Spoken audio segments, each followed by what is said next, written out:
So, after I posted that behind the scenes clip of Titanic, the reactions were crazy.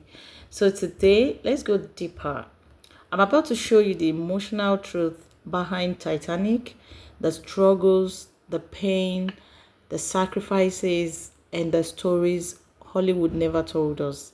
You may think you know the movie, but trust me, you've never heard it like this. Okay, guys, so let's start right from the beginning so that will make this very interesting, okay? So, when James Cameron said he wanted to make a movie about the Titanic, Hollywood thought he was mad.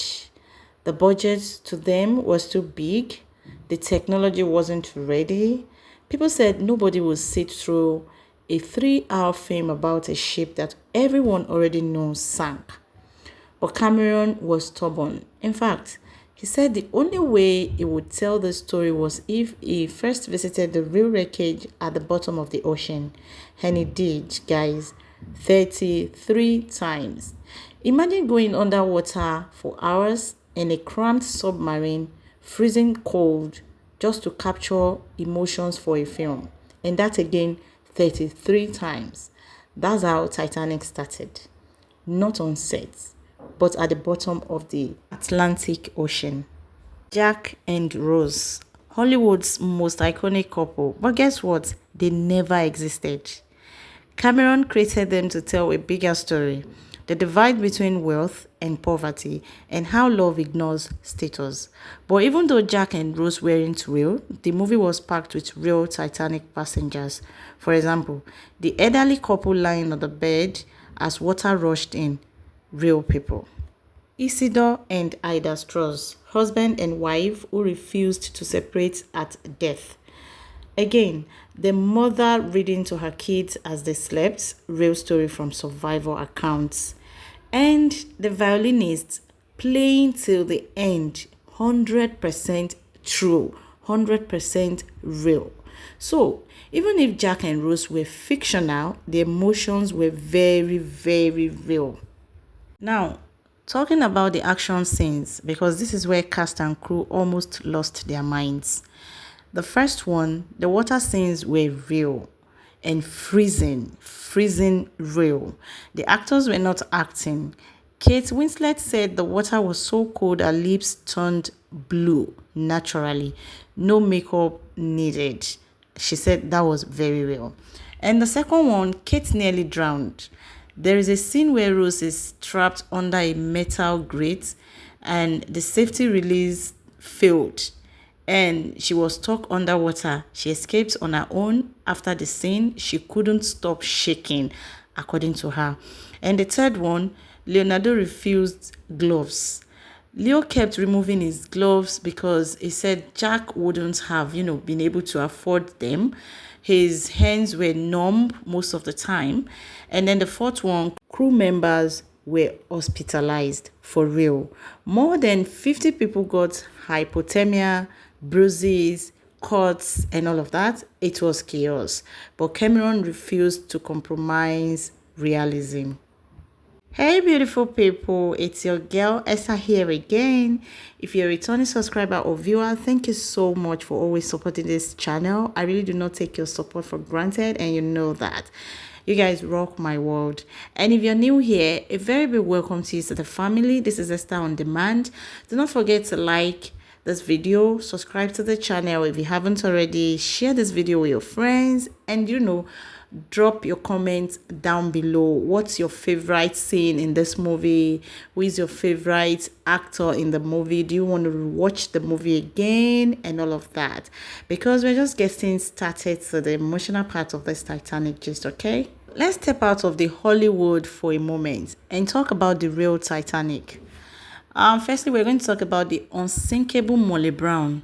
She was a real woman, loud, fearless, and generous. She helped survivors, comforted children, and even tried to turn the lifeboat back, to save more people.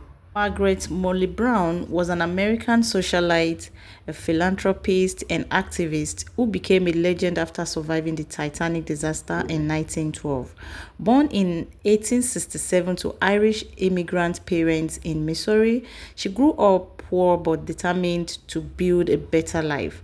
Her fortune changed when she married J.J. Brown, whose mining innovations made the family wealthy. Molly used her new status not for luxury alone, but to fight for women's rights, workers' safety, and education. On the night the Titanic struck the iceberg, she was one of the few passengers who refused to panic. After being placed in lifeboat 6, she famously encouraged the crew to return to look for survivors and helped keep the passengers calm throughout the freezing night. Her courage earned her the nickname the Unsinkable Molly Brown. After the disaster, she raised money for survivors and continued a life of charity, activism, and public service until her death in 1932.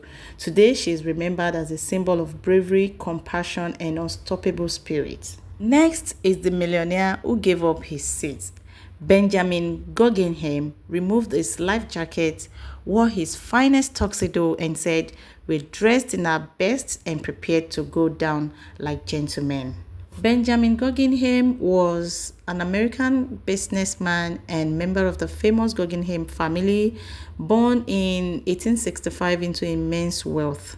Despite his privileged upbringing, he was known for his charm, refined taste, and adventurous lifestyle. In April 1912, he boarded the RMS Titanic with his valet and his mistress Leontine Obert while traveling back to the United States. When the Titanic struck the iceberg, Guggenheim immediately understood the gravity of the situation. He helped escort women and children into lifeboats, refusing to save himself.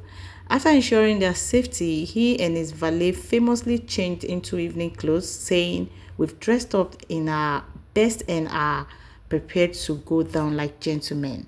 Guggenheim spent his final moments calmly, offering help where he could and showing remarkable dignity amid chaos. His body was never recovered, but his bravery left a lasting legacy. Today, Benjamin is remembered as one of the Titanic's most honorable figures, a man who chose courage and sacrifice over survival.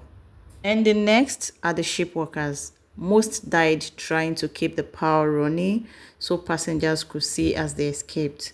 No movie truly captured their sacrifice. I am telling you, no movie truly captured their sacrifice.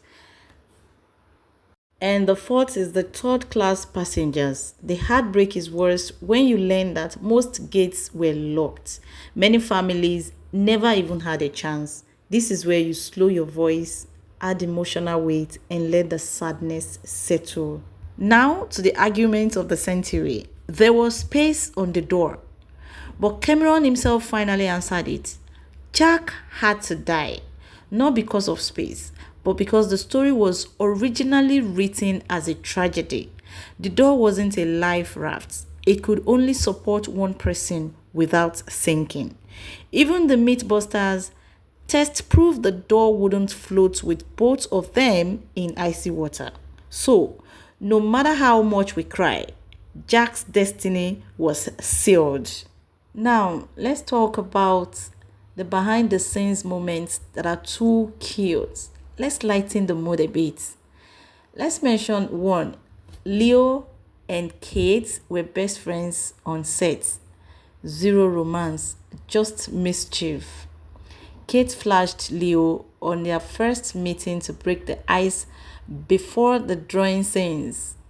The handprints on the car window scene completely improvised. Leo loved teasing Kate. He even called her Bozo on set.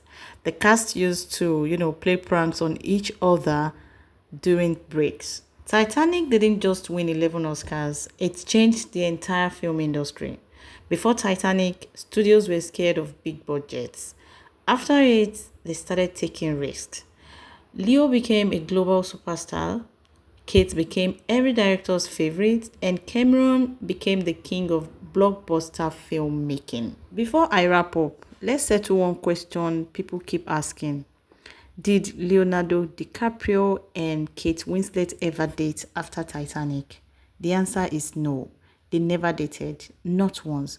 But here is the interesting part. Their connection was so natural and so deep that even the movie crew thought something might happen someday. Instead, they became best friends, real best friends, the kind that hype each other, joke around, support each other at, awards, and still talk lovingly about each other decades later.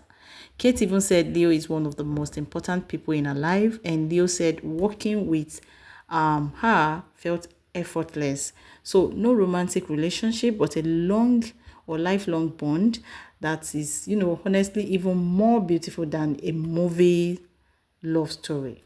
So guys, I'll be wrapping it up for now. Until the next video, stay beautiful and stay blessed.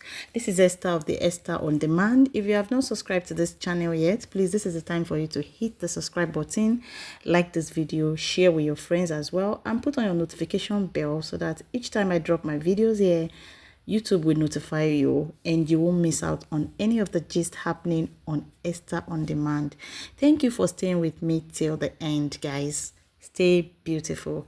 See you in the next video, guys. Bye.